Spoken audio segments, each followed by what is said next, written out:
વિકસિત ભારત, વિકસિત ગુજરાત. માનવ કલ્યાણનો વિરાટ સંકલ્પ છે સેવાથી સમૃદ્ધિનો.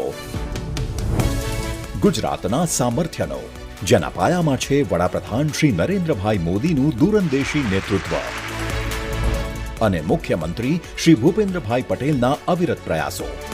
આ પ્રયાસોના ફળ સ્વરૂપે માનનીય વડાપ્રધાન શ્રી નરેન્દ્રભાઈ મોદીના હસ્તે ગુજરાતને સુખ સુવિધાઓની ભરમાર મળવા જઈ રહી છે. પીએમ આવાસ યોજના હેઠળ 50,000થી વધુ લોકોને પોતાના પાકા આવાસ મળશે. આરોગ્ય સુખાકારી વધારતી અનેક ભેટો મળશે અને આપણી મેટ્રોનો વિસ્તાર વધશે. વિકાસનો વરસાદ ધોધમાર વરસવાનો છે એ નક્કી છે, કેમ કે 8,000 કરોડથી પણ વધુના અનેક પ્રકલ્પોનું ખાતમુહૂર્ત અને લોકાર્પણ કરશે આપણા નરેન્દ્રભાઈ. તો ચાલો જનસેવાના આ સંકલ્પને વધાવીએ. વિકસિત ભારત એટ 2047 માટે વિકસિત ગુજરાત બનાવીએ.